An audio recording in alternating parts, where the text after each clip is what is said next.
So do we have that sorted?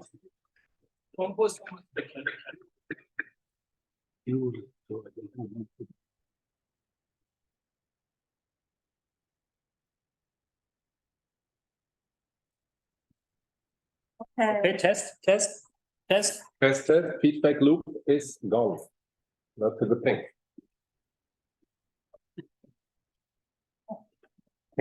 Okay, welcome to our panel on conceptual explorations of the multiple secularities framework. I'm your chair for the next 2 hours. My name is Daniel Witte. We have 3 papers on this all-male panel, which will, of course, include a number of critical feminist perspectives. We have 20 minutes for each presentation, and we will have the presentations one after another, and then we have 1 hour for discussion, which will start by the opportunity for you speakers to react to each other first and have a little internal conversation maybe, and then we will open up for the rest of the participants. Our first speaker is Hussamuddin Darwish on the right, who is a philosopher and a specialist in hermeneutics and in the methodology of the social sciences and humanities.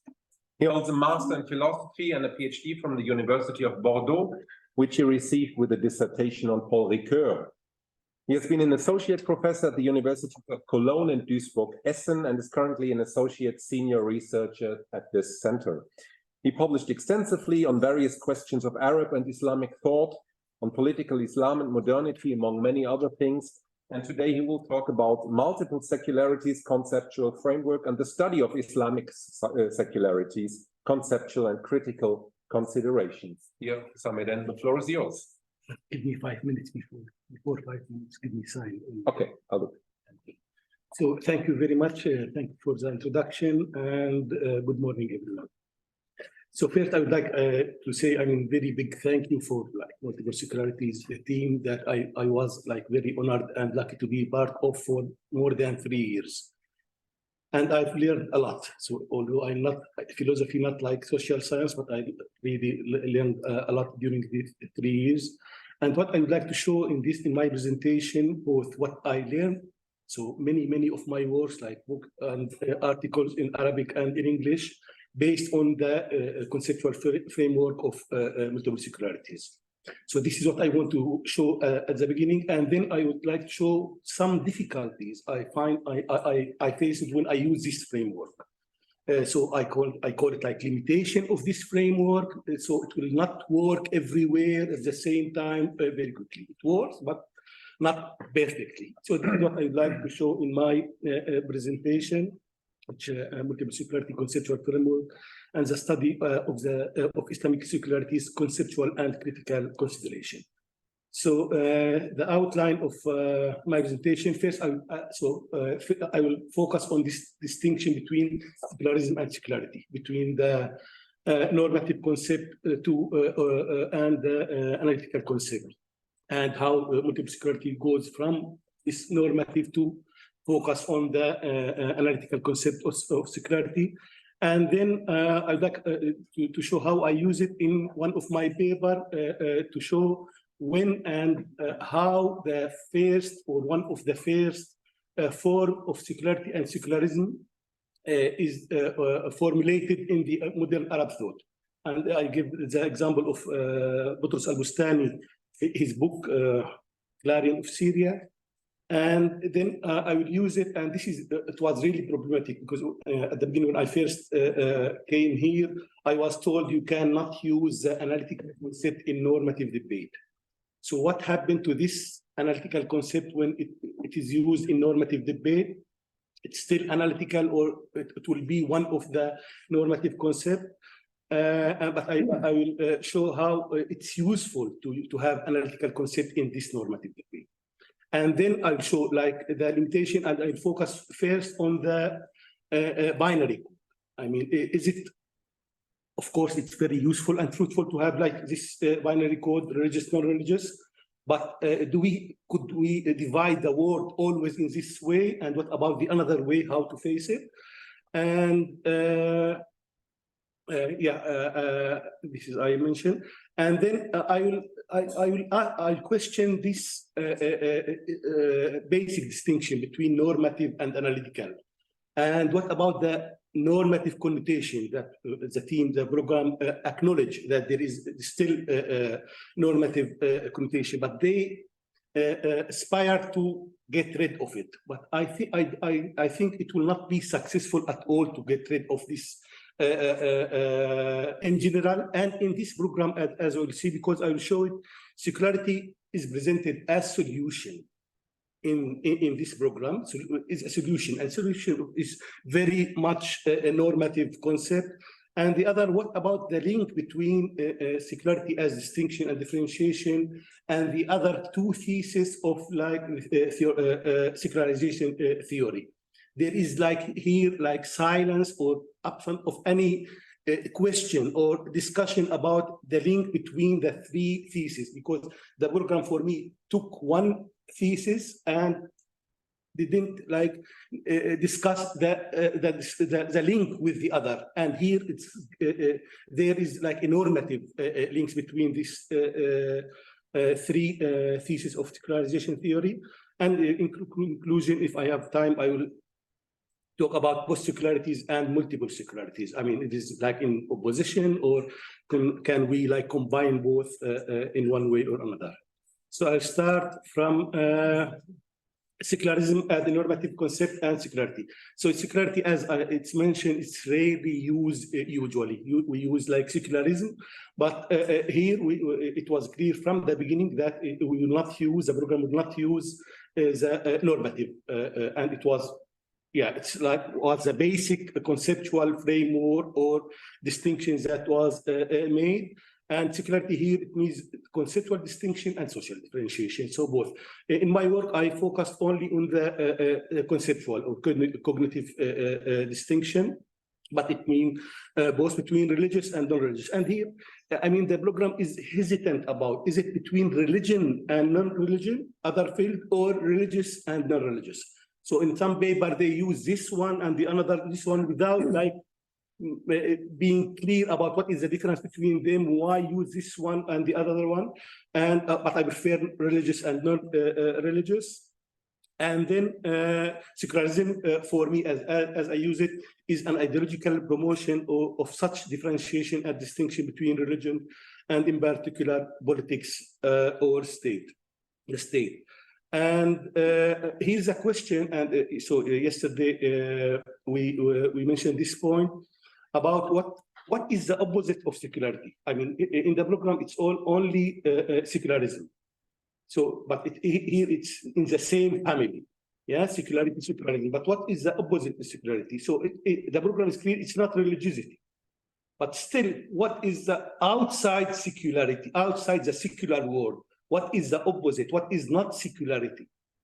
And here, why I'm asking this question, because it's really problematic to call what this distinction, differentiation, secularity, because as the case of Islam showed in many papers, Muhammad Maghut, Florian, and other, that this distinction is mentioned or based in the case of Islam, inside Islam, within Islam. So, so the question was, could we talk about two kinds of secularities, one kind of religious secularity and a secular secularity? So because, I mean, because what they call it like secularity, it could be called religiosity. And this is why we talk about the secular Islam or the Islamic secularity or something like that, like Sherman Jackson and Hassan Hanafi and others.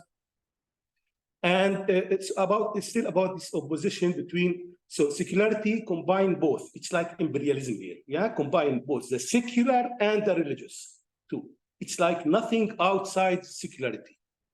All included in it, the secular and the religious.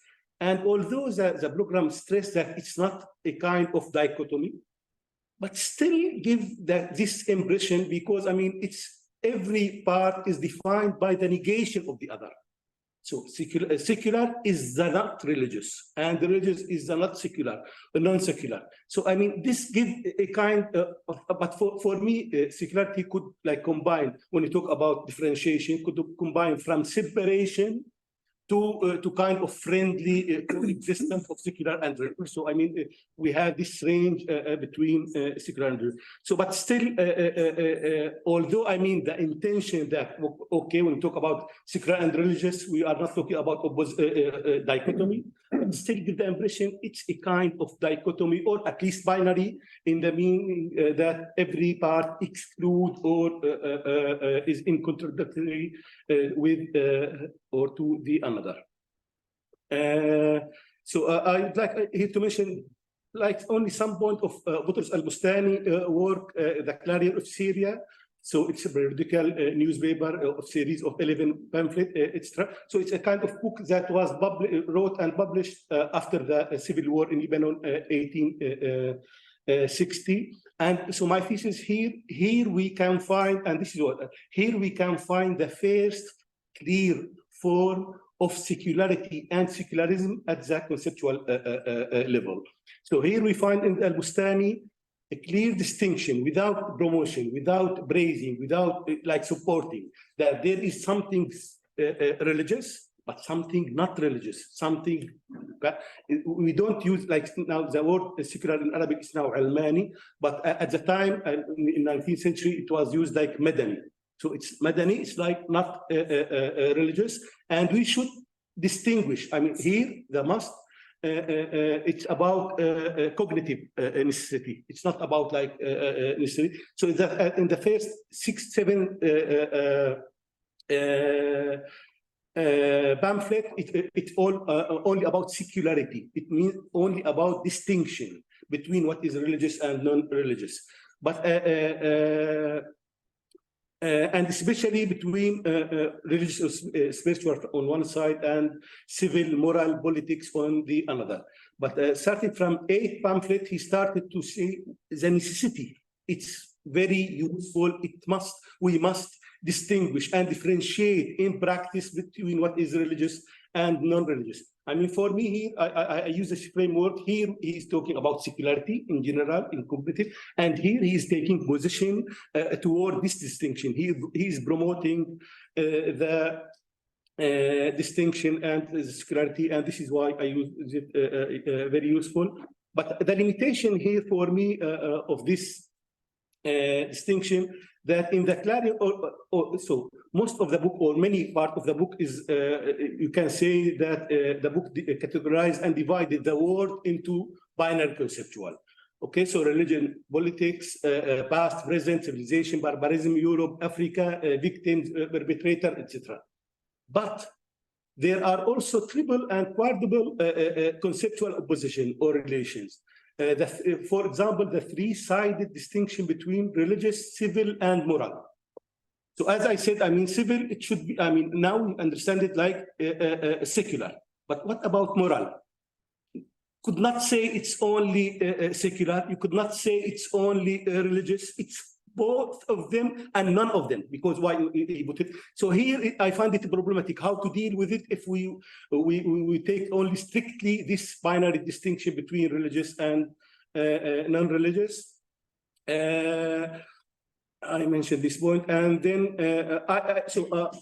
I traced and followed and discussed and present critically many debate about the concept secularity and secularism in the Arab world. Just to mention, for many reasons, it's really very hard in Arabic to use 2 terms like secularity and secularism, because it will, I mean, for many reasons, I can explain it later if you would like, but it's really hard. So we use one term for both. Even when we talk about like analytical concept, we use al-Almaniya. When we use like normative concept, we use al-Almaniya.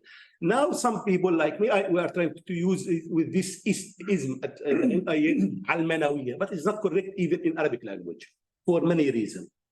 Anyway, so I showed, for me, it's really, even if we don't have 2 terms, but we should have 2 concepts. Analytical and normative to understand the situation. And I agree with the people who say that there is definitional problem of al-Almaniya in the modern Arab thought. What do we mean by al-Almaniya? And we have, I showed this in many debates, for example, between al-Jabri and al-Tarabishi. So Al-Jabri, for example, said, I mean, it's Al-Almania, it's something Western. We don't need it. It's about separation between church and state, and we don't have church, so why to bother with this problem?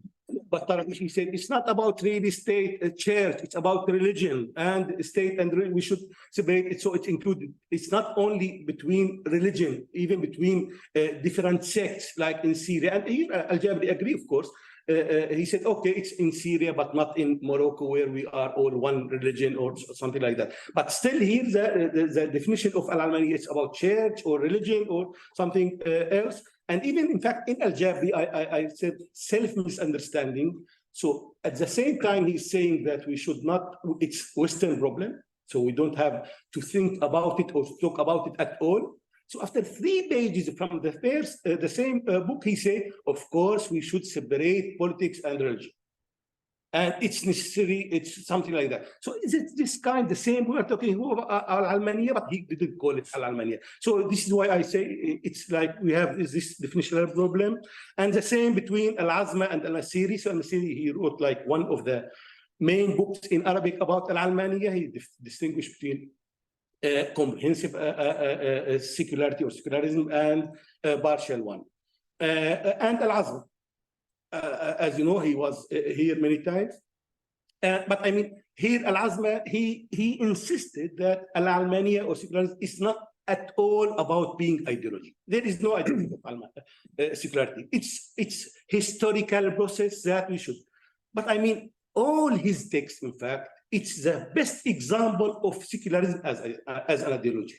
Yeah, he put like this dichotomy between what is secular and what is religious, especially Islam, but in general, it's dichotomy. It means secular is better, here enlightenment, here darkness, here knowledge, here ignorance, and something like that. So if this discourse is not ideology, I don't know what is ideology here. So I mean, this is why I insist that we should like distinguish between what is between normative or ideological concept and analytical concept. Because of this difficulty, I find it to what extent we can deconstruct without destruct this binary to talk about third term. And here we find it in the Arabic word. So, you know, I mean, talk about the impossible state, impossible Islamic state, and others talk about the impossible, the impossible secular state. So for me, I wrote a paper, not published yet, about the possible civil state, this between these two impossible states. And it's not really, I mean, it's secular, could be, but it's not only secular, and it's a kind of not religious, but Islamic. And this is a distinction between Islam and religion should be made here. Yeah, this is, I mentioned, and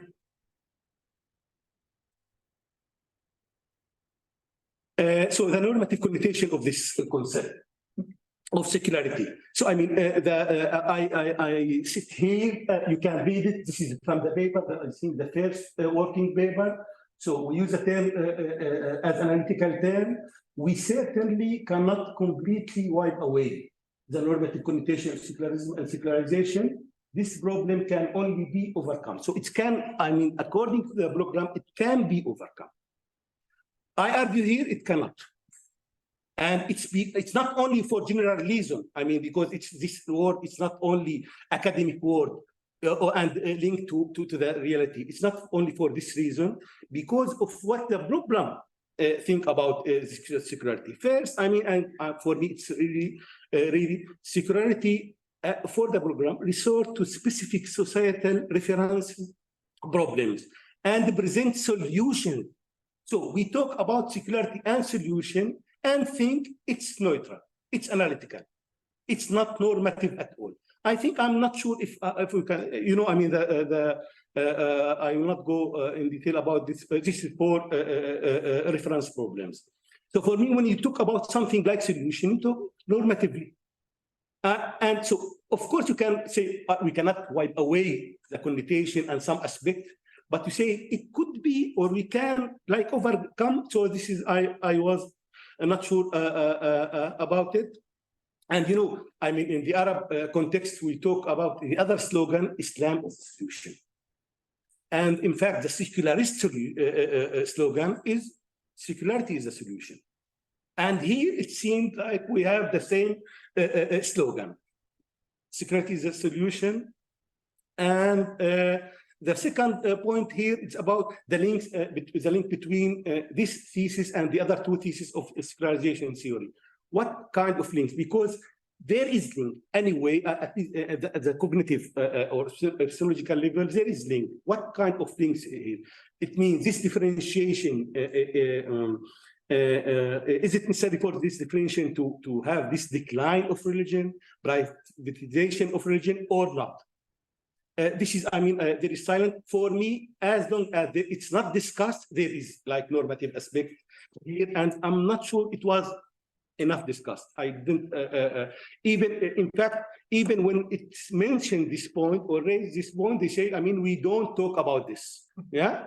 So I mean, like Monica attended like a conference in Melbourne. So there was about post-secularities, and they say you are talking about something else. So it's not our concern, and I think this is here something missing. Okay. I will finish. So for me, I mean, to go further, so I mean, it's very excellent starting point. I mean, this conceptual framework. But to go further or beyond, to what extent could secularity or secularism could be a problem, not only solution, a problem? Yeah, so it's, I mean, to have this kind of normative balance here. It's not only solution, it's a problem. And the second, post-secularity, could we, of course, I mean, I think post-secularity is like a misleading term, but still something there as this is one variant of secularity. Yeah, this is how it's presented. It's not secular, I talk about secular, but secular is very friendly or can coexist with the religious. So I think this could be something to think about. And when I talk about civil state, in Arabic as post-secular state in this sense, which is secular and has links with the religious. And here we talk about, I mean, I use it a bit here about, I mean, to construct this binary, to what extent there is secularization of what is religious and regionalization of what is secular. And I'll stop here. Thank you very much.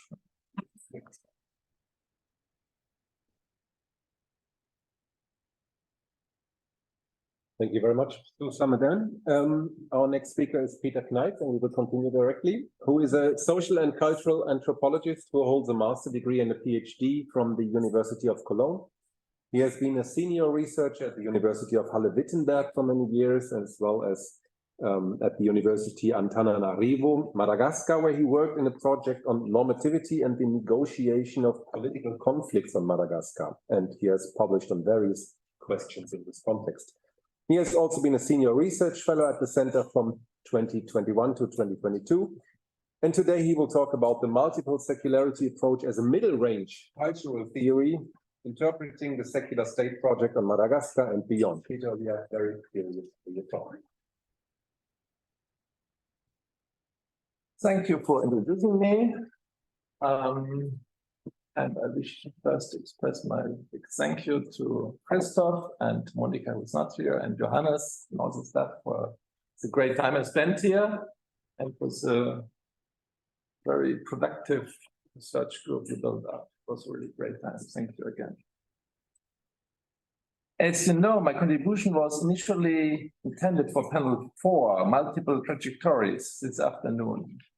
As Hubert Seibert unfortunately had to withdraw from the conference, my contribution came to replace his position in this panel at short notice. In contrast to the two other lectures, my contribution might possibly be more case-focused. But as my overall aim contains a conceptual part as well, my contribution hopefully will not be regarded as a particularly foreign element in this panel too. When I came to the Center for Advanced Studies in the Humanities and Social Sciences in Leipzig in 2021, I just had completed a lengthy research phase on the development of norms for dealing with conflict in Madagascar. My time as a fellow allowed me, through the perspective of multiple secularities, to enlarge my analytical horizon and to better my understanding of the cultural phenomena under study. In accordance with the request of the two conveners of this conference, I've elaborated some of the gains I've received in applying the multiple secularity approach to my specific questions and reflect on a more general level on possibilities to use it as a cultural theory.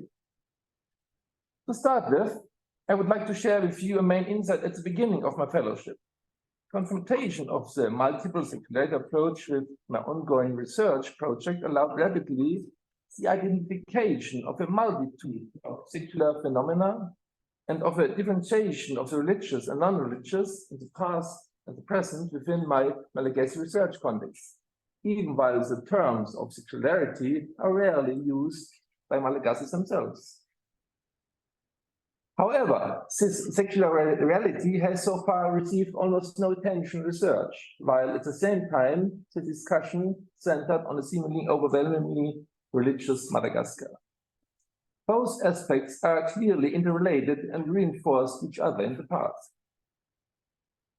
Our discussion between researchers on African issues at the study center rapidly confirmed that these observations are true not only for the island of Madagascar, but for the research situation on the African continent altogether.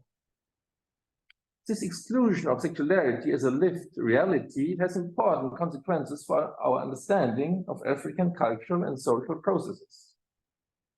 I would like to briefly illustrate this using the example of my own research question touching the development of Malagasy society since the 19th century. And it shall allow me to indicate some of the positive effects of using the multiple secularity approach as an interpretive framework. For the next minute, then, I have to dip into some of my specific research questions and the heuristic problems connected to it. If you look at the recent political history of Madagascar, an important feature quickly emerges. Since the 20th century, and especially since independence from France was gained in 1960, the absence of major violent conflicts or wars is pertinent. On the one hand, this era of peace is unusual in the historical context of the island. For centuries, wars between political entities in Madagascar were common occurrences. Secondly, the apparent turning away from the use of war as a political means appears to be a striking exception, especially in comparison to the notoriously violent developments in main parts of the post-colonial Africa. I would like to add, though, that the observation outlined in no way means that Malagasy society is a kind of paradise. On the contrary, the island has seen constant political crisis and economic decline for decades, which also includes many moments of violence and deep-going tensions. A possible actual turn into open and orchestrated violence, sustained by more important parts of the population, however, has been fortunately prevented again and again. Based on this initial observation, my investigation of this kind of phenomenon led quickly to an exploration of norms of conflict management. By the evaluation of how conflicts were and are handled in Madagascar, one immediately comes across statements that call for a turn to Malagasy values of solidarity and brotherhood, with the expression of Piawana Malagasy solidarity as one of the more important. Statements alluding to this and other expressions urging for peacemaking and harmony are in fact penetrating Malagasy society on all levels, as they are expressed through different channels within families, villages, on regional levels, within all kinds of social groups, or most visibly on the national level. The most pertinent evidence for the high esteem of this kind of normativity can be found in the preamble of the Constitution of the Republic of Madagascar. In the current fourth Constitution, the following statement is part of the preamble. The sovereign Malagasy people, convinced of the necessity of the Malagasy society to recover its originality, its authenticity, and its Malagasy character, and its pride itself in the modernity of the millennium while conserving its traditional fundamental principles and values based on the Malagasy Hanai values that includes Nifitiavana, love, Nifivanana, solidarity, Nififanatsana, respect, Nifitanjuananyana, responsibility declares, and so on. Another expression of the highest theme of such normativity is the establishment of a high-ranking state institution in 2013, the so-called Council of Malagasy Solidarity, Conseil de Fampiavanana Malagasy, or CFM, is an independent institution protected by the Constitution that acts as a recognized mediator in social and political conflicts. The CFM can be understood, therefore, on a first level as the institutional embodiment of all those values and norms, urging Malagasy actors to behave respectfully and peacefully. The illustrations here shows you, among others, the signing of the Code of Good Political Behavior, or the front page of the CFN magazine. Now, behind the sheer documentation of the enormous presence of these kind of values of peacemaking in different settings of Malagasy society, to which I could allude here only in an extremely short way, the crucial question is, of course, of how to understand or interpret these norms. The first obvious step in keeping with the given rhetoric is to understand it as an expression of a specifically Malagasy culture of peace or conflict management. Within the framework of the given sequence of political systems from the pre-colonial kingdoms through the French colonial period to today's Republic of Madagascar, the insight into the existence of some kind of deeper culture of reconciliation emerges, a specifically Malagasy culture of solidarity, which international partners such as the United Nations in fact likes to refer in times of crisis, using the well-known expression of Malagasy culture of Fiavanana, culture of solidarity. Malagasy actors themselves like to emphasize such interpretation by placing the peculiarity of the Malagasy peace attitude within the framework of modern ideas of peace building. Witnessed, by example, through the preparation of an application draft in 2019 towards the recognition of the idea of Fiavanana Malagasy as part of the intangible world heritage of the UNESCO. In short, the Malagasy norms of solidarity or Fiavanana are usually perceived as a kind of effective forerunner of UN peacekeeping and modern international structures of conflict solution. However, a closer look on such interpretations quickly shows that they fall short in various ways and are finally more an expression of the Malagasy willingness to hook up on the recognized importance of international efforts of peace building and as well on the general appreciation of authentic cultural values, than offering a deep understanding. Historical analysis allow to elaborate, for example, that these norms or values in their current presentation are decidedly not core elements of ancient Malagasy culture, but are resulting from a still ongoing cultural process and debate starting approximately 150 years ago. And it was only in the early 1970s, as part of a movement longing for more profound decolonization, that the values of Fiavanana, solidarity, began to be referred to in public spaces. And the solidarity and several similar values were adopted as fundamental components of Malagasy identity. The question remains, therefore, to understand the real background, the engine that propels the development of peacemaking values at the center of social debate in Madagascar, allowing to establish a peaceful difference to the many centuries of war-driven island before. At this point, the inclusion of the multiple secularity approach, among other ideas, has provided important positive impulses for the understanding of the phenomenon studied. By reframing the historical dynamics of the island by the nascent interrelated and epistemic and social structures in which the religious and the non-religious are socially differentiated and conceptually distinguished, as Christoph and Monica have formulated, one arrives, for example, at a very different representation of the decisive transition, standing in contrast to the above sketched traditional scheme of Malagasy political history. The figure aims very roughly to illustrate the transformation of Malagasy society as a function of the above noted differentiation.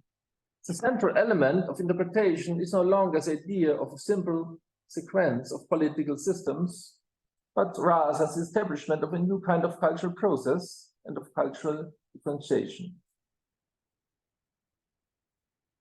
This transition, further investigation showed, was experienced in Madagascar as highly problematic and has triggered various movements towards the development of counter-narratives, with the movement of the so-called Rigids, Ramanensanem, 1863, that is, of villagers possessed by ancient kings claiming violently a return to the past, as one of the first expressions.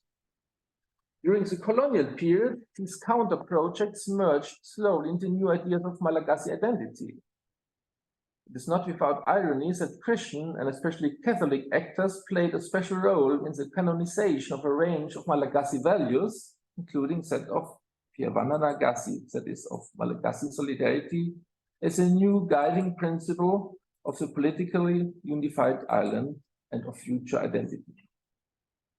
The answer to my original question about the understanding of the phenomenon of effective conflict resolution in Madagascar is therefore rather counterintuitive. Not ideas of peacefulness, but the urgent need to connect or reconnect with some kind of authentic Malagasy past has triggered the elaboration of original Malagasy values. The culture of solidarity then is less an expression of peace building, but a critique on modernity, and more precisely, a Malagasy answer to the introduction of the religious, non-religious differentiation.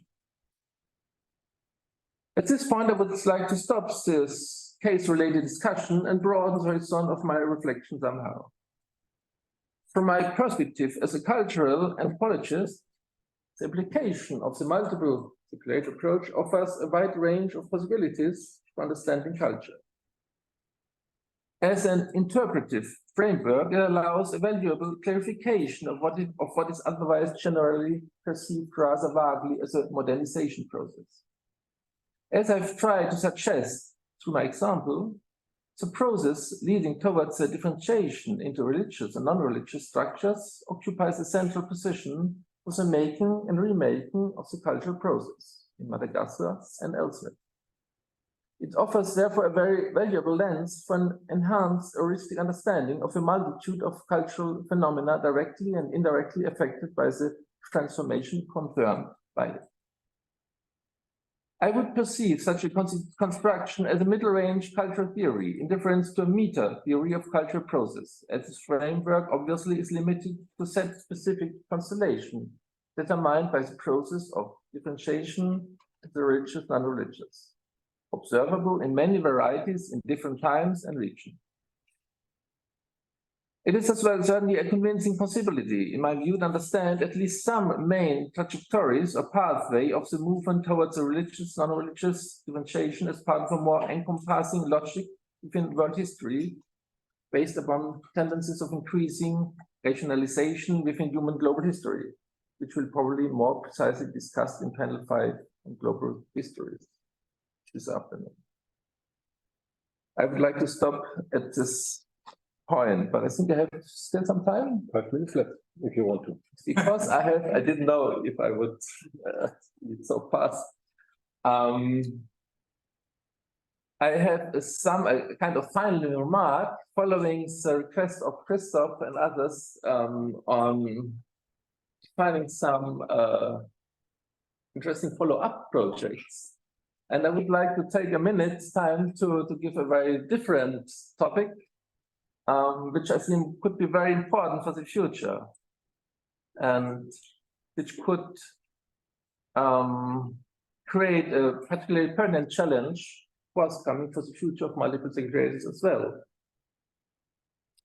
This condition, as far as I see, the expectation of a relatively soon arriving decline in world population, that is a turn from long ongoing exponential growth to decrease. This would constitute, in my understanding, one of the decisive future conditions of social cultural process in 21st century. According to the latest forecast, the foreseeable decline in world population will occur much sooner than originally expected. The transition from current growth to a downward trend is possible, it seems, as early as 2040, that is, in barely 2 decades. I found this figure with different forecasts. And what is interesting is, in my view, that the latest forecast is the lowest, which by the oldest forecast, still believing in a long ongoing population increase up to 10 or 12 billion is representing by the top line, which is so an older forecast.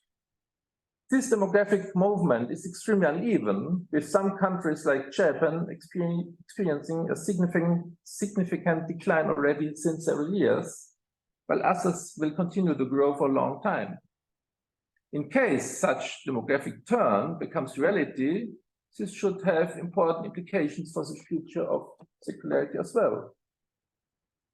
As a consequence of increasing migration dynamics and or experience of a declining population, mostly in the traditionally more secular, technologically advanced countries.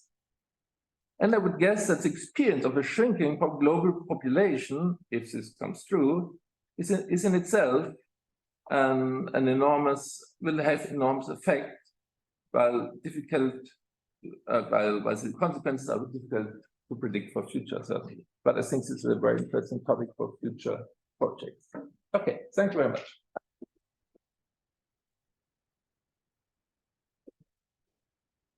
Thank you very much, Peter. We will discuss later and go on to our third and final speaker now, Edgar Zavala Pelayo, who is a sociologist who studied in Mexico and Spain before receiving his master and doctoral degrees in sociology from the University of Edinburgh.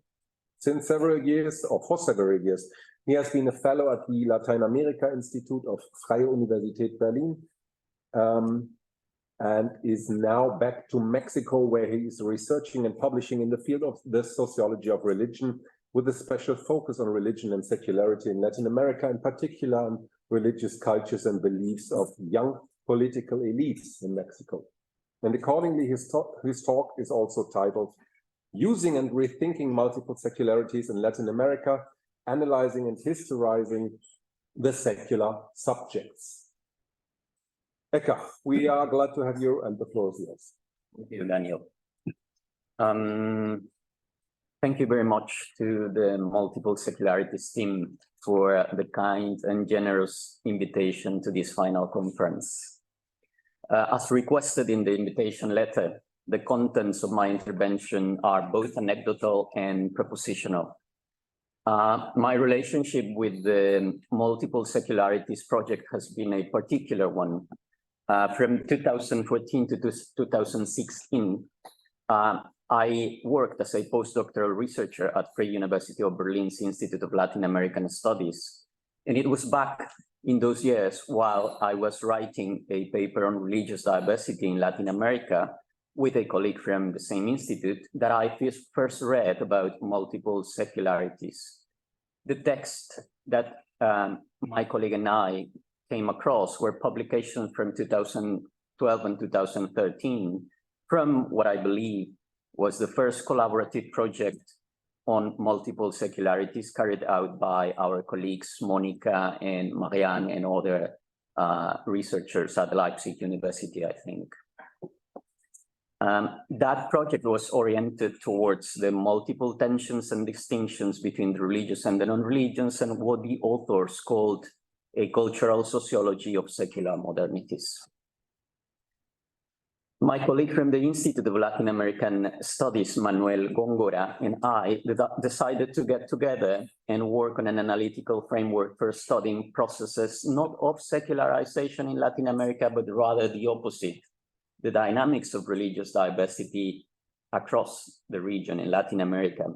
That is, what we believed was the most prevalent religious phenomena in the contemporary religious arenas of Latin American societies. Ours was only a small analytical conceptual exploration that tried to clarify the concepts of religious diversity, religious pluralisms, and religious plurality that the specialized literature on Latin America used indistinctively.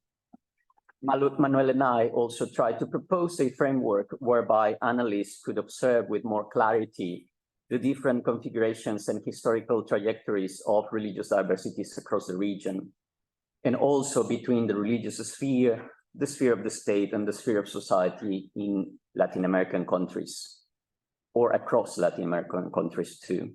We called our framework, a bit presumptuously, a three-dimensional model of religious pluralism in Latin America.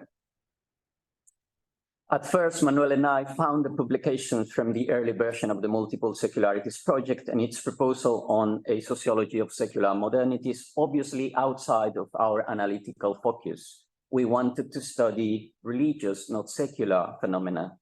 We also struggled with the categories of reference problems and guiding ideas that the Multiple Secularities framework proposed, as we could not see a parallel between those analytical categories and the processes we thought had been unfolding with the growth of religious minorities and religious disaffiliation in Latin America. However, even this early version of the Multiple Secularities framework was particularly helpful in three respects. Firstly, Manuel and I were happy to find colleagues who also saw the need to problematize and refine central analytical categories often taken for granted in the specialized literature. We found the project's Bavarian concept of secularity and its non-reductive emphasis on the symbolic and the cultural meanings of discourses and practices of differentiation particularly helpful for refining the concepts of religious diversity and religious plurality. Similar to the authors of Multiple Secularities, Manuel and I agreed on both the need to problematize the analytical perspectives on religious diversity in Latin America that had focused on church-state or the state's policies on religious freedom exclusively, and furthermore, the need to propose an equally broad concept of religious plurality, not necessarily Bavarian, but indeed comprehensive in the sense of a concept open to the variety of relationships, connections, links, and arrangements between organized religions, the state, and the different functional domains of society. Since its early version, the Multiple Secularities framework already focused on what the authors called the historical, and I quote, the historical trajectory of religious traditions in general, and more particularly, and I quote again, the historical processes of and conflicts over secularization. This explicit and substantial historical basis was quite useful for our small project as well. Manuel and I also found a substantial historical approach to religious plurality in Latin America necessary, not for illustrating the background of the contemporary religious panorama in the region, but for grasping the complex historical continuities and transformations of religions and religiosities and the diachronic effects of such changing religious configurations across the subcontinent. Such a historical approach might appear casual or obvious, but we thought it was necessary, as our impression was, and mine still is, that a number of analyses on religions and religiosities in Latin America from sociological or political science perspectives tend to reduce the complex historicities of the religious to binary before and after readings of the traditional past and the modern present, or sometimes are bypassed almost entirely. The third analytical element we found constructive in the Multiple Secularities project was its global comparative scope.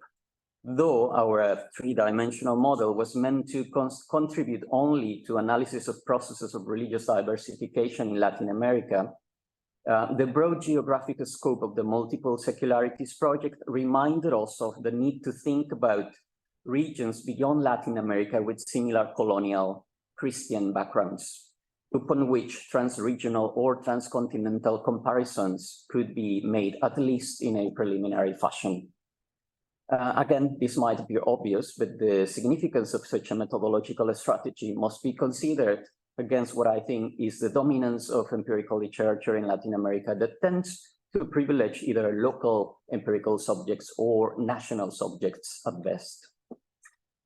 I move on now to the propositional part of my intervention.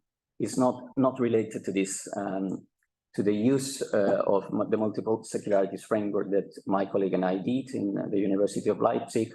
I will move on to a different proposal. What I want to present to you relates to three interrelated empirical subjects.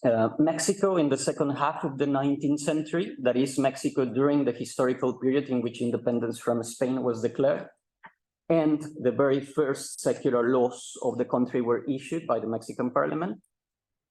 Two, the National Preparatory School, or Escuela Nacional Preparatoria, that is a pioneering public educational institution that was established just after the issuing of the country's first secular laws. And three, I'm going to talk a bit about Gabino Barreda, the founder of the preparatory school in Mexico in the 19th century. Gabino Barreda was a physician, a politician, and a public intellectual who is well known in Mexico, in Mexican history, because he was the founder of the preparatory school, but also the first, one of the first, if not the first, messenger of positivism, scientific positivism in Mexico. Inspired by the positivism of Auguste Comte, whom Barreda met while studying medicine in Paris in the late 1840s, Barreda established the preparatory school in 1868 and directed it for an entire decade. This institution may be considered the first modern and secular educational institution in the country that offered a scientific curriculum and a progressive space for learning. In this part of my presentation, however, I do not want to present you with a biographical analysis of Barreda, nor do I want to describe the establishment or the functioning of this institution. Instead, what I want to present you briefly with are some characteristics of the modern secular subject or subjects that Barreda in his preparatory school set out to educate and offer as a sort of finished product to 19th century Mexican society. While presenting you with the characteristics of such subjects, I also want to suggest for future research on multiple secularities an analytical focus on the historical formation and trajectories of secular subjects or the secular selves, if we use the term that Talal Asad refers to. With this subjective perspective, I also would like to highlight a methodological approach to the micro, which I think might be theoretically linked to the multiple secularities focus on the secular in everyday life as an analytical dimension that might be explored in future projects. Before I address Barreda's secular subjects, I want to share with you a bit about the institutional differentiations between the religious and the non-religious that Barreda endorsed, as did many other academics and intellectuals in 19th century. Barreda supported a very likely believed in, and I quote, the progressive evolution of humanity. As a positivist and a disciple of Comte, he also advocated for the principles of social order and progress. As an intellectual born and raised in the first half of the 19th century in Mexico, a country that had just officially declared its political independence from Spain in the 1820s, Barreda was particularly critical of the power of the Catholic Church and the power the Catholic Church specifically exerted over the educational field. In his words, and I quote, education, religious beliefs, and politics in Mexico intersected and contributed to the nation's indefinite domination and continuous exploitation. As a politician, Barreda saw as necessary the independence of the science of politics from theology. In his view, politics had to march on, not with theology, but with science. As a positivist intellectual, he adopted the typical opposition stance towards the Catholic Church as an enemy against the progress of science. In short, Barreda endorsed, and I quote, scientific emancipation, religious emancipation, and political emancipation for a treble scientific, political, and religious evolution. Barreda's views on religion, science, and politics in 19th century Mexico were not merely rhetorical. Barreda expressed his views genuinely and with actual confidence because he literally witnessed the first secular laws of the country being issued by the Mexican parliament in the 1850s. The dramatic result of legislative confrontations and armed battles between conservative and liberal political groups, the laws cancel the Catholic Church's right to possess property, operate convents, cloisters, and hospitals, and to carry out administrative functions such as the registry of births and marriages. Although he was critical of the implementation of the laws, Barreda seemed to take for granted not just an institutional differentiation, but the institutional separation between the Catholic Church and the state, a separation that had to lead up to a complete independence between the two spheres. However, while Barreda saw the political and public administration fields heading necessarily towards an independence from the Catholic Church, the modern secular subject that he envisioned as the main outcome of his preparatory school, and more generally, the secular subjects that he saw as the cause and consequence of the larger societal processes of scientific, political, and religious evolution, had to have particular characteristics. First and foremost, Barreda's subject was rational man, an individual capable of reasoning with his intellectual abilities.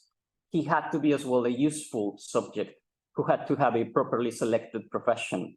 A carefully chosen profession was key because this subject was needed for defeating the anarchy and social disorder that predominated across the economic, political, and civil dimensions of Mexican society after independence from Spain.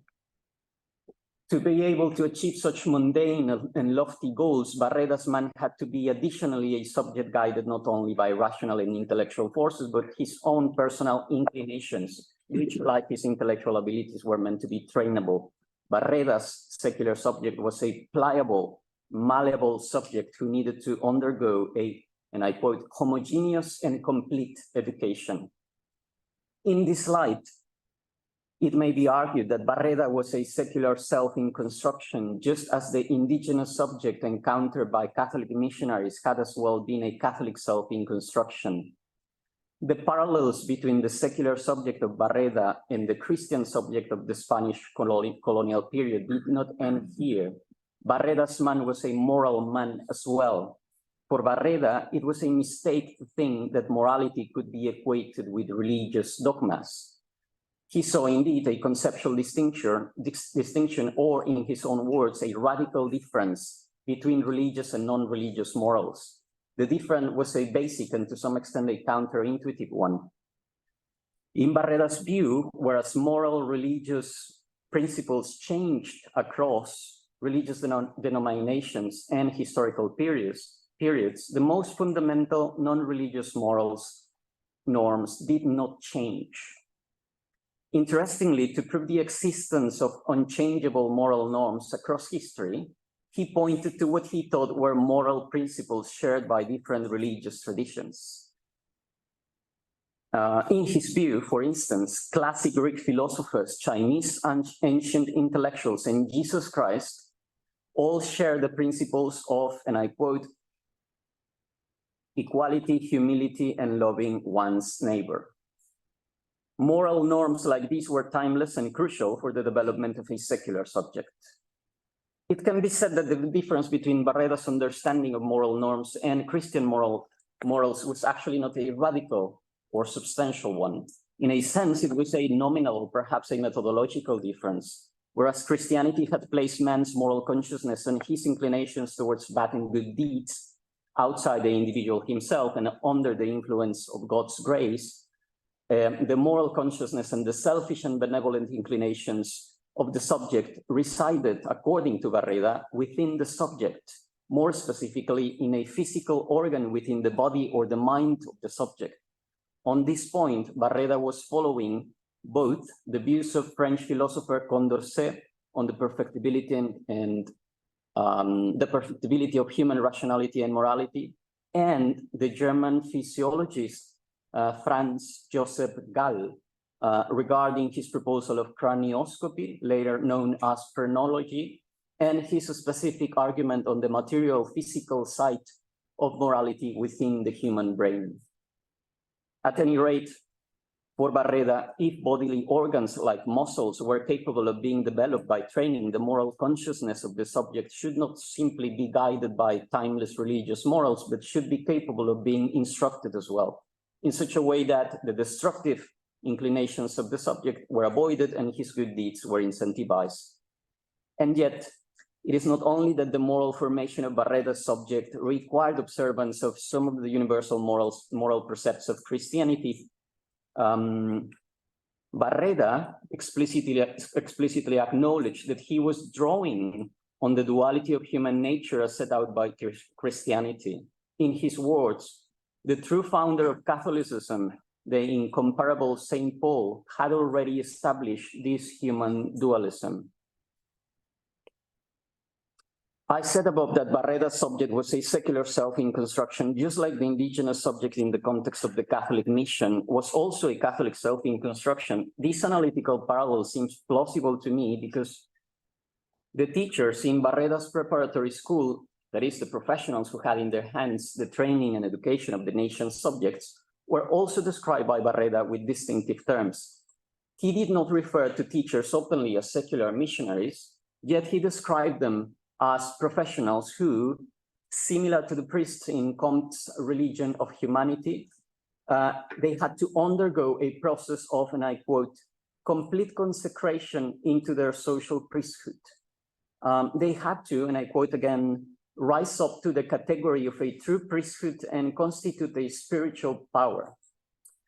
I do not find it coincidental that in a short speech delivered to students in an award ceremony in 1877, Barreda stressed the idea that only love is capable of great missions because only love is capable of great sacrifices. Interestingly as well, it can be said that in this short and emotional speech, one may find further insights into what may be called, I think, the group of subjects in Barreda's secular enterprise. While asking the students to keep sweet memories from the ceremony, Barreda also asked his audience to associate the idea of the preparatory school with ideas of goodness, affect and veneration towards subordinates, peers, and superiors, respectively. It may be argued that Barreda's secular subject was both ontologically dual, as in the Christian tradition, and functionally hierarchical, as in any post-colonial authoritarian society. And whereas students and teachers likely fitted the category of peers and superiors, there seems to be a third subject that could have equated to the inferior one in Barreda's view, the female subject. And with that, I connect with what Daniel was saying at first. Barreda's grammatical preference for the masculine gender when referring to teachers and students of the preparatory school, and his low number of explicit references to women might already be indicative of a female subject located in the lower strata of his hierarchy. The female subject's lower position in this hierarchy might be confirmed by statements Barreda wrote on the people skeptical of a secular moral education, whom Barreda described as superficial spirits who do not want to see things as they are, but as their wet nurses taught them. Similarly, in a letter sent to one of the country's governors in 1870s, Barreda criticized people who lacked, and I quote, a sufficiently homogeneous education, and attributed their shortcomings to the, and I quote again, mistakes we are exposed to since our early years because of the neglected and fatal education given to the female sex, which invariably gives us our first notions of the world. Very briefly,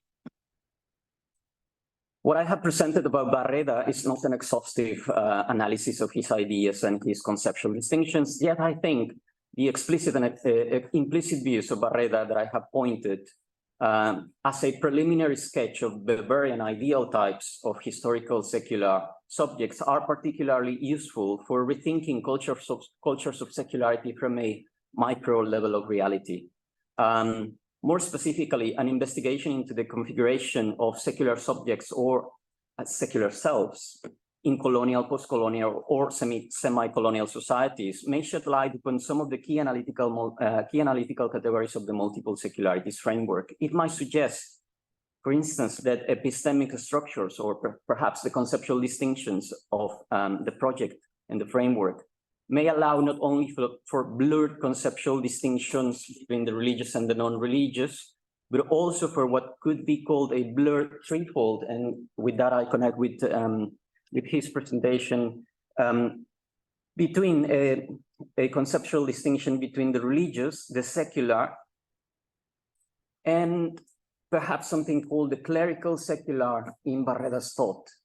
That's something that has to be worked out, definitely.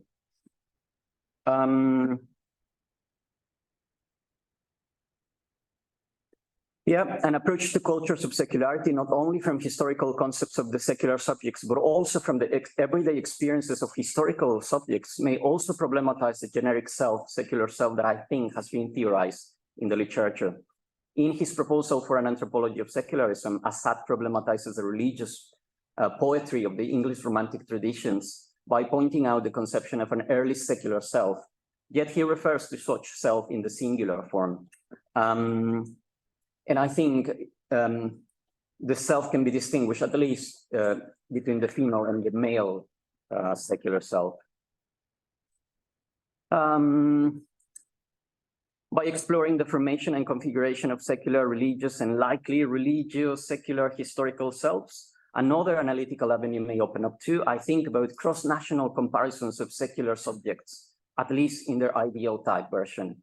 If there is something that Barreda's modern individual shows, is that it is not only there are not only entangled histories of positivism in France and non-European countries like Mexico, but there are also entangled histories of the secular and religious selves across different societies. In other words, a possible set of secular and religious subjective experiences, sensibilities, and emotions shared by individuals across national borders.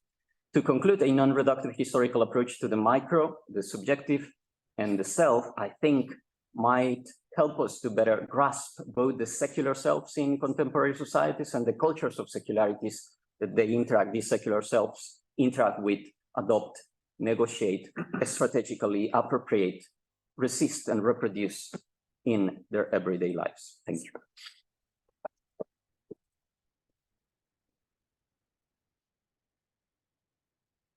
I have to share with you the observation that our transcription software turned Weberian ideal types into barbarian ideal types, which is something to mention, I guess. Thank all of you for your interesting and rich presentations from 3 different disciplines with very different cases, of course, but enough possibilities to relate to each other and some mutual problems, at least at their core, I guess. Who wants to start by commenting on the other's papers or asking questions or putting them into relation in a certain way? Again, you want to start maybe, or to stay in that order of the presentations? Yeah. So, in fact, I'm not sure.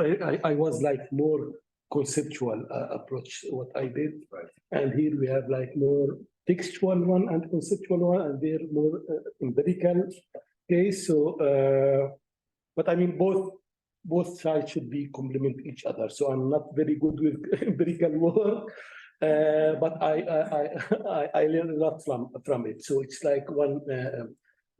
So I mean, as he mentioned this, maybe the obvious link about to deconstruct or overcome this binary between secular and religious, and if not, I mean, why to stick with, why we have to what it is like our mind is structured in this way. I mean, could not understand, because when I tried like to talk about civil state, which is now legal term in many Arab constitution, it was not accepted even in academic debate. I mean, they say we don't understand what you mean, but even so. I mean, here the question. I mean, you talk about here. I'm commenting about how to complement or to be in contradiction with the reality, with the empirical reality. We have civil state in reality. It's called civil state in the constitution, but we refuse sometimes to make sense of it. It's not like to adopt it to say, okay, we have like to make sense of it. And this is the third threefold like distinction could like make sense or make another way to make sense of this phenomenon. Yeah. That's it. Edgar, you want to react to that directly or add something else?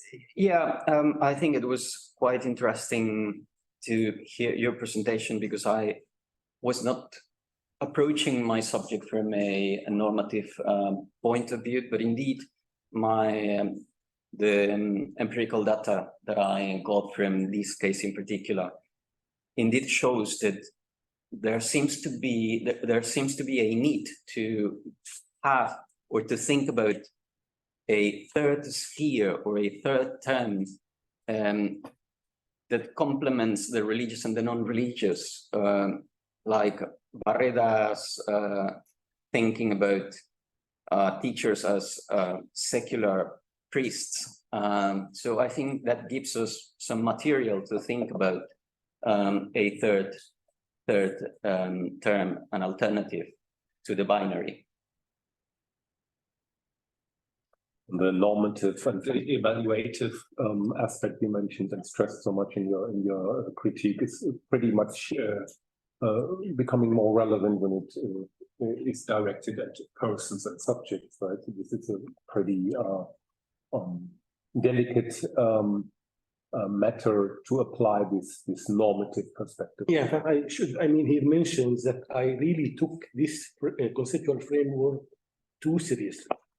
I mean, I took it really serious, and I wrote many papers in Arabic and English, but many papers, and attended many conferences and talk, and kind of spread, because I mean I was fed up with this ideological debate. I mean, really between us. But I didn't in fact really talk very much about this limitation, and this was my mistake. When talking Arabic, I talk. I mean, why to talk about secularity in this very hated debate? I mean, between like a hostile debate between the two. Agree about this concept, analytical concept, and a starting point. So I can say I took it very seriously. I mean, this conceptual framework.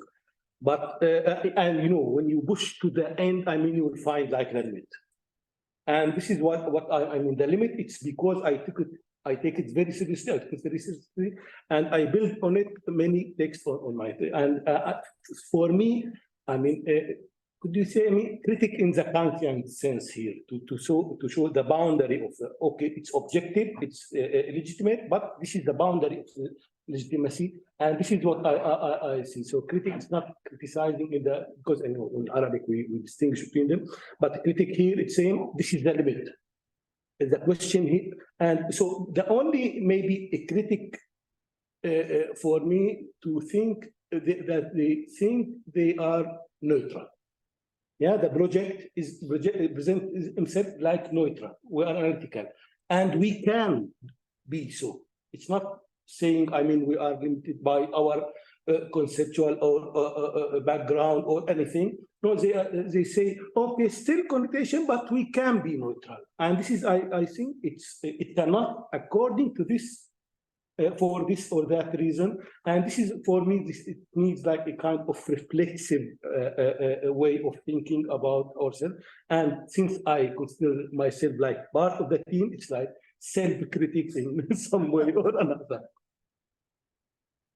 Peter, you want to join or at some point? Yes, I found his presentation very, very comparative to mine. I think it's a main phenomenon in Madagascar. It's like living in France. It's the same. I think it's very positive, ideological based secularism, which is school teacher or director expressed according to ideas of this time. And it's the same dynamic, I would think, but in your case, it's a very different development secularity has taken.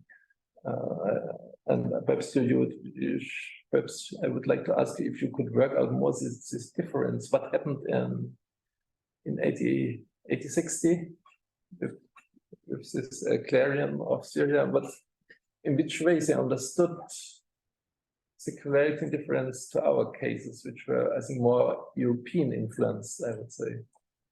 Yeah, so I mean, one of the things I liked it very much about the multiple secularity program, this is, I mean, a kind of reaction to post-colonial theory. Yeah, so it's like, because I mean, post-colonial theory in one way or another, I mean, as it presented, it deprived like the Eastern from being agent. Yeah, so it's you only receive what is, you import what the security. So here, I mean, the project showed, I mean, in a very successful way, that there is a kind of self formulation of this concept.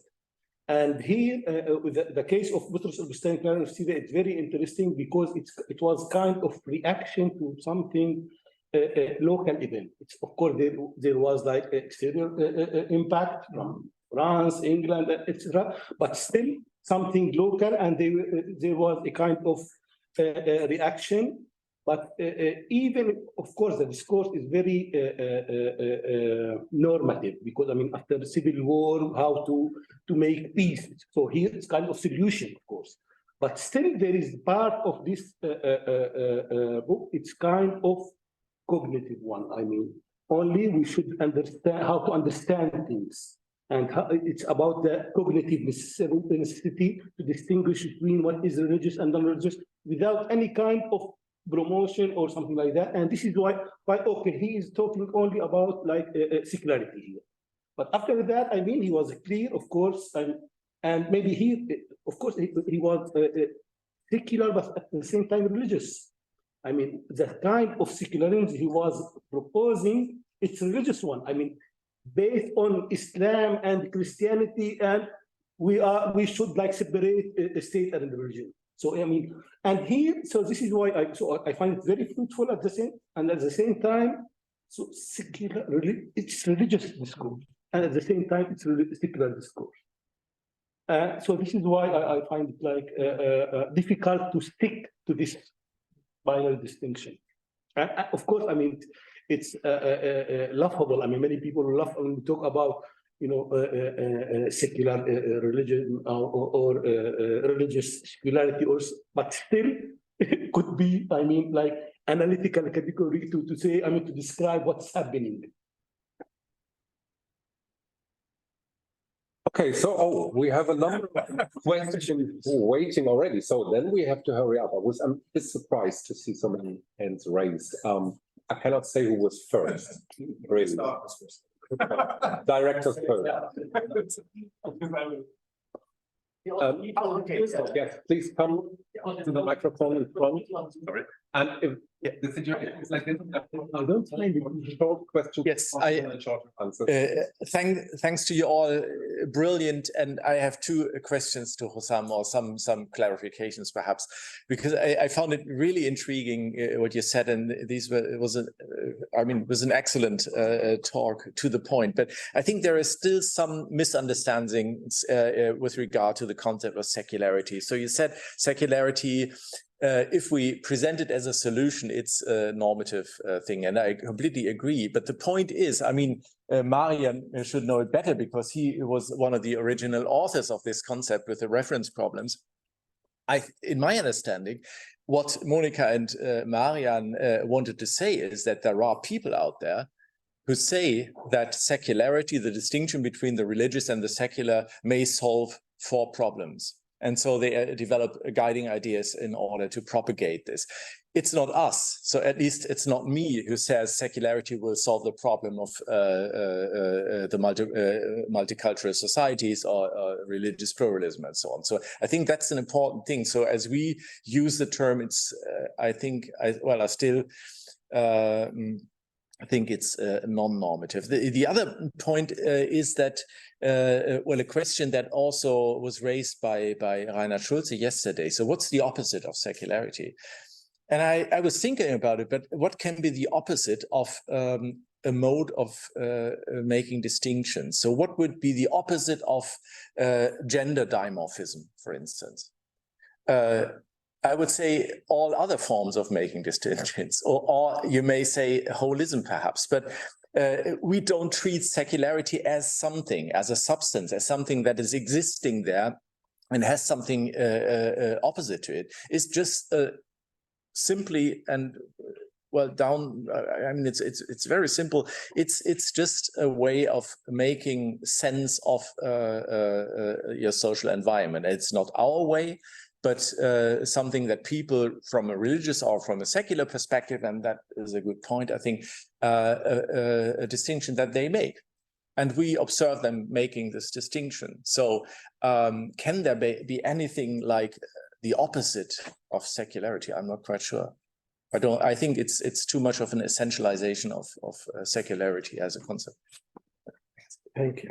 So could I, so I'll start from the last point.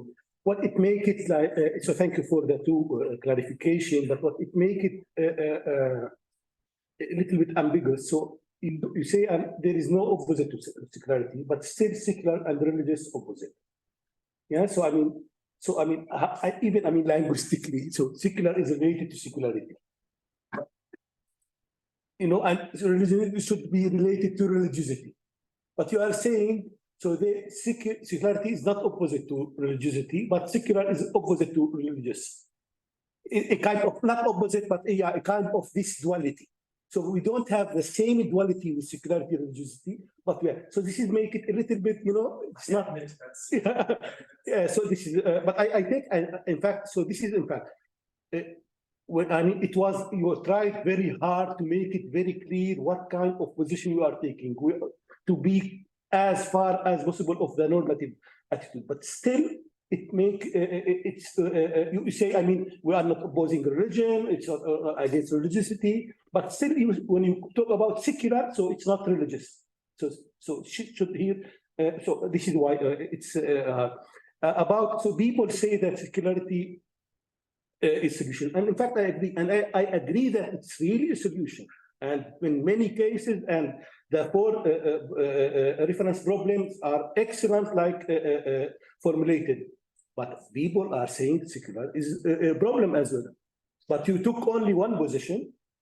Yeah, you say, of course, we can add more reference problems as a solution. But it didn't take, or it was not like, what about the other? And it could be, especially when it's like coupled with authoritarian, like in the Arab world. I mean, here it could be like discourse that non-religious, anti-religious is a problem when authoritarian democracy. And we have these cases, but no word at all. So this is. So I agree, these people say security is a solution, and I think it's really a solution, and sometimes the solution, okay? But I think that it could be a problem, and sometimes it's a problem.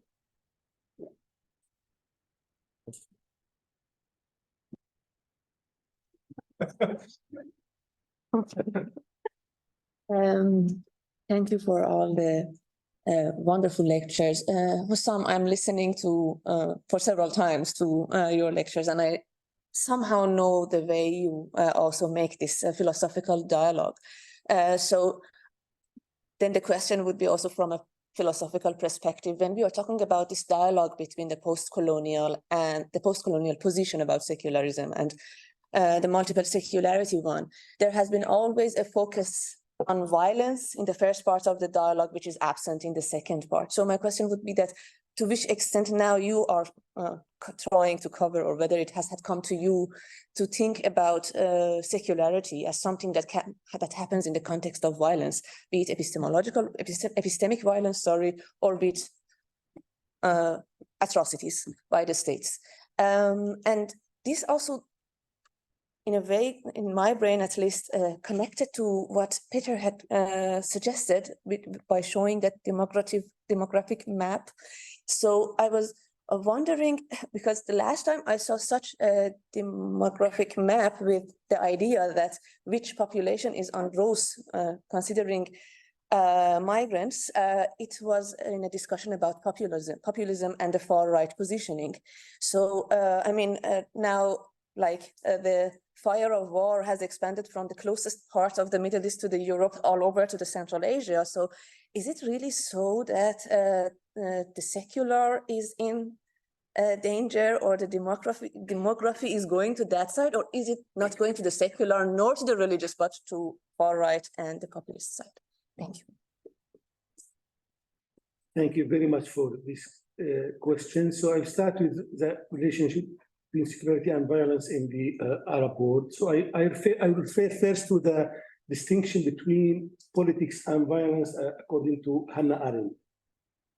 So there is politics where there is no violence, physical one at least, and there is whenever there is violence, there is no politics. So I would say two remarks. I mean, it could be contradictory, but two remarks. So first, I think the Arab world and Islamic world, etc., is much more secular than even the Muslim think about it. I mean, political system, economy, sport, education. So it's much, but I mean, with the umbrella of Islam, yeah, could be. But I mean, in practice, the Arab world is very much secular in this sense. When we talk about institutional one, it's very secular, and even the discourse.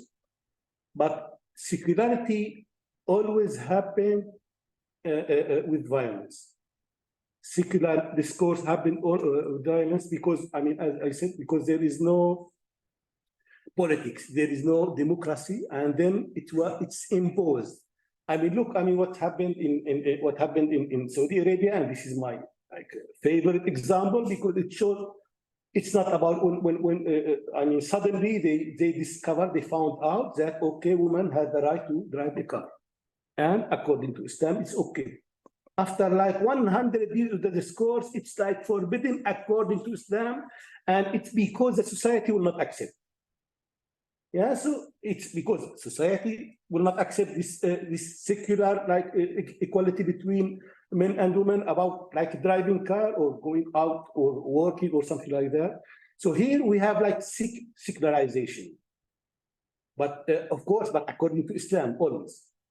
But this secularization was in parallel with the arresting of every woman who were advocated for these rights. And so, I mean, there is, I think, the secularization in the Arab world is very much present, but mostly is without, I mean, with the absence of politics. So it's always violent secularity.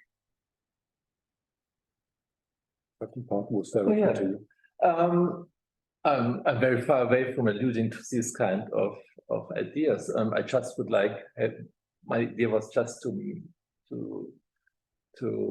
take note of important probably forthcoming development, which will have, I think, directly and indirectly have effects on a multitude of social phenomena, including sexuality, I think. It will change something, and we will know. We don't know in which way, but I didn't allude to this kind of right-wing populism, certainly. Okay, next on my list was Marian.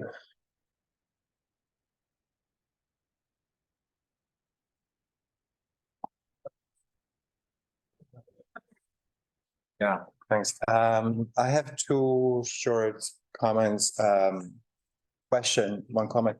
So the first is again to that language of problem and solution. I think we took inspiration from Eisenstadt, who talks about tensions. So the problem is the tension here. So if you may remember in Eisenstadt's historical sociology, he talks about tensions that arise from specific historical constellations in which you have, for instance, like competing impulses towards modernity, the Jacobin collectivist one versus the individualist one, and so forth. And then you have always this idea that certain forms of institutional change provide a kind of, alleviate some tension or something. That in itself goes back to Weber. And I think in Weber operates with a very similar idea of tensions in history, which come from religious change primarily.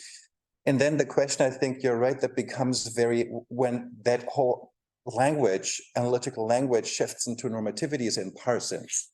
I think in Parsons, you have this idea that really things become stable, and this is good, actually. Now society reaches its wonderful shape in the 1960s US society, kind of. I think we have to look at where this language actually becomes normative and where it doesn't. I think in Weber, it's not really so normative, but in Parsons, yes, it is very normative. I don't know, maybe Daniel also knows that, can comment on that. The second, I wanted then a question to Edgar. So I found very interesting, again, that you bring up the question of a theory of subjectivity and how it relates to the sociology of religion and secularity, and also the kind of analysis that you develop sort of based on that reading of, you know, the curriculum and the discourses of that of this reformer. But again, I wondered, like, how. So first, it pinpointed, I guess, very nicely the complexities involved in thinking about the relationship between secularity as a feature of institutional landscapes, and that's what we mostly deal with, right?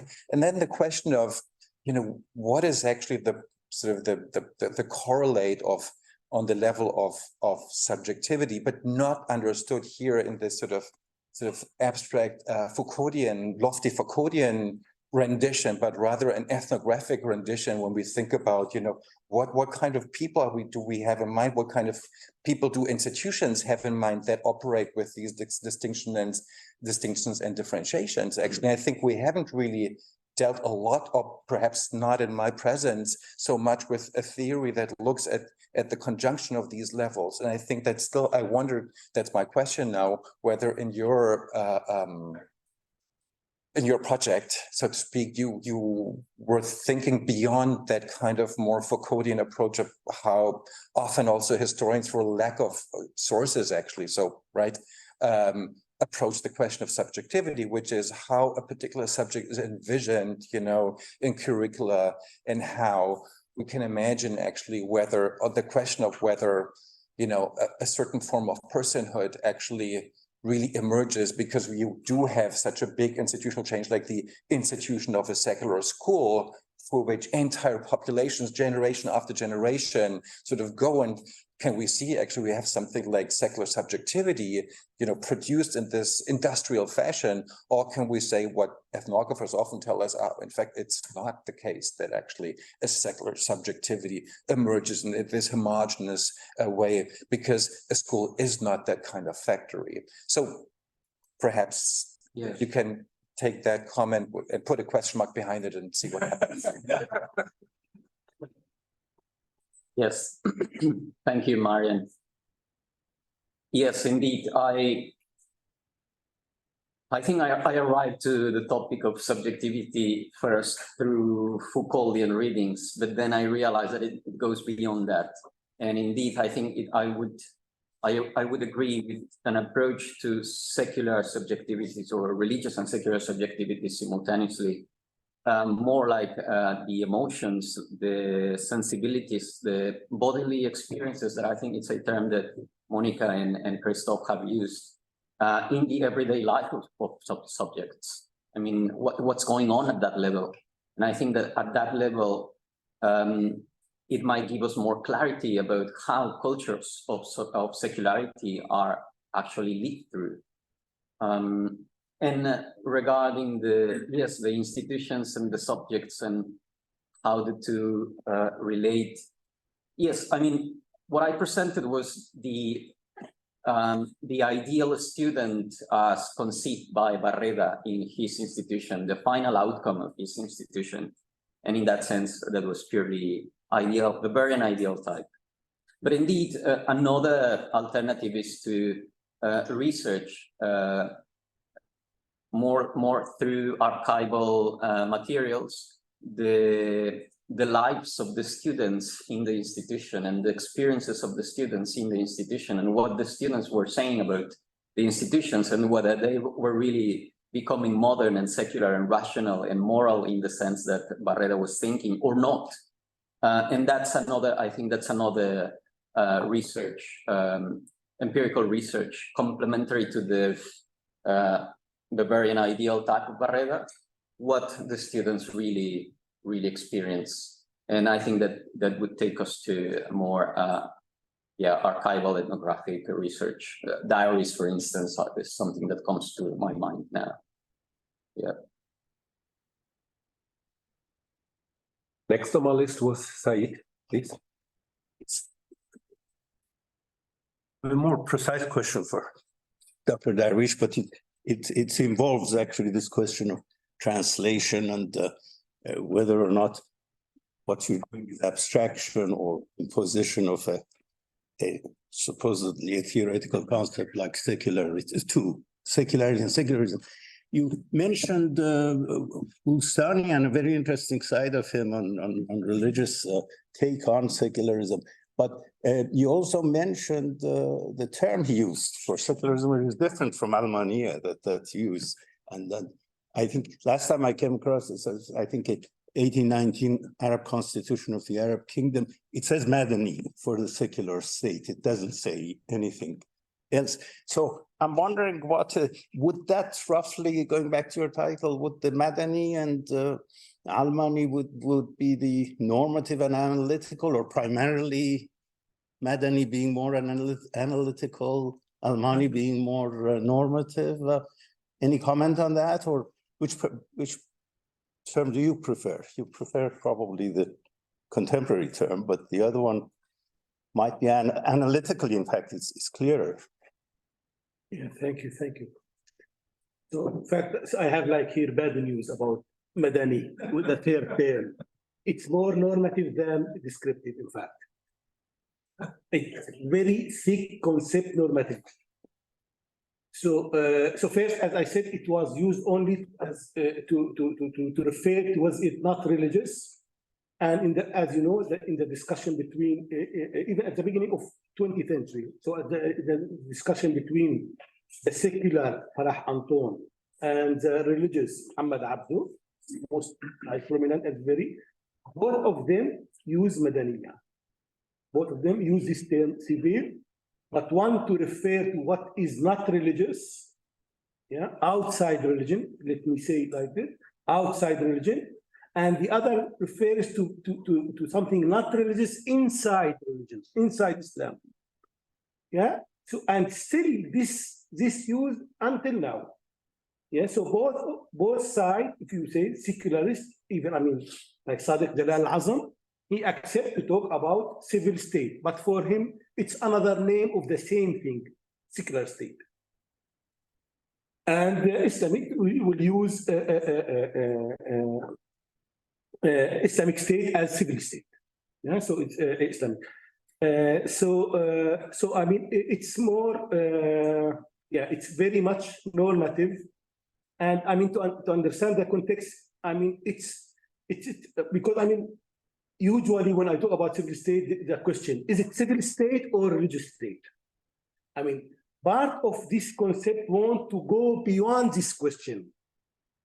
Yeah, they want to say it's like modern, you know, civil, it's modern. You know, Madani and Hadith, it's like the synonym. So civil, it's modern, democratic. And sometimes you don't need to add, when you talk civil state, it's democratic. But when you talk about religious or secular, you are not sure it is democratic or not.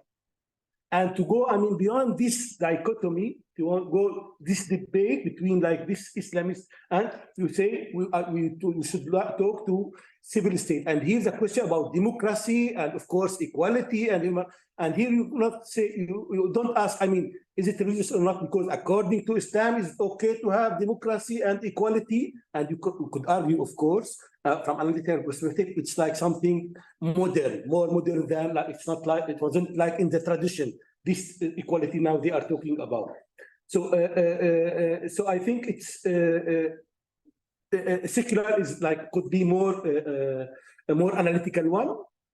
I mean, if you say less normative than Madani, because the Madani, it's about not only not authoritarian or something like that, not military state. Like, I mean, because we have like usually the two choices in the Arab world between like religious group or like religious state or the military, like in Egypt. You know, this was a big example to show. You have to choose between one of the military or one of the Muslim Brotherhood.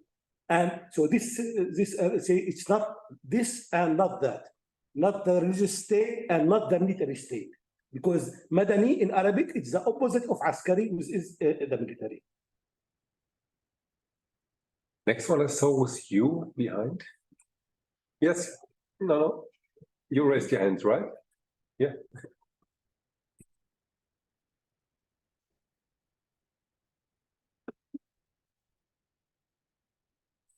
Thank you. I was inspired by Edgar, your presentation, the last part of your presentation when you presented the material, and it's just a thought when you engaged with this several secular selves versus this one notion of a secular self, and I just felt that very similar questions that help to analyze secular arrangements in society on an institutional level can also help to understand diverse notions of secular selves, because also here we could ask if they are construed against different others, religious others, social challenges, societal challenges, or also notions of the other of religion. It probably makes a difference if you have a secular self that's construed against religious vigorism, against sectarian violence, against perceived religious traditionalism or backwardness, or whether the idea is that there's an amoral post-religious stage that's the challenge. So yeah, that's it.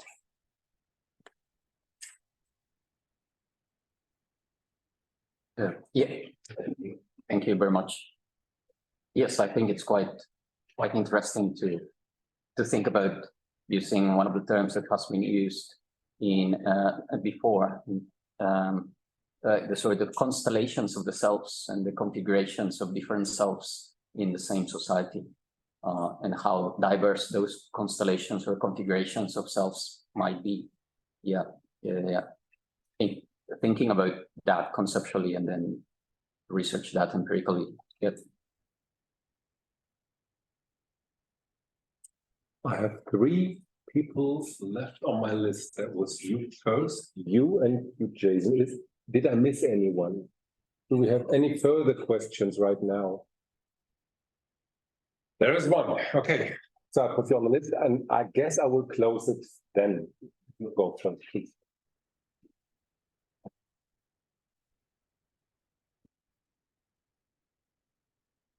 Okay, I think we are discussing about the universal validity of a conceptual framework, no?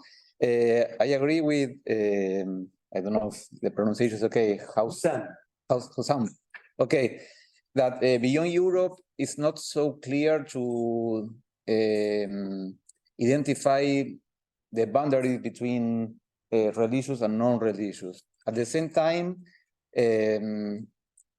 the differentiation and the distinction help us to understand the historical dynamics of our society, the process, historical process in our society.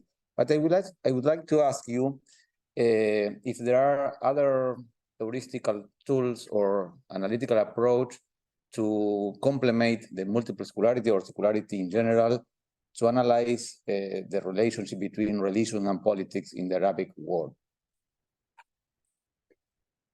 In fact, I was exhausted by the multiple secularity. I didn't look around. I mean, it was in fact, so I mean, I think, I mean, the project itself like opened the door, and this is what like opened the horizon to something different from itself. I mean, they didn't pretend to have all the tools from the beginning, and this is why they call it like heuristic concept to explore what we are talking. So I mean, so we can like develop, and they develop the definition and something like that.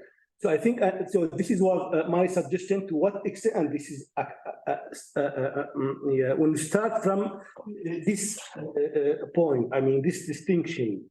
To what extent we can grasp the reality, or we have limitation, and then we should think about it.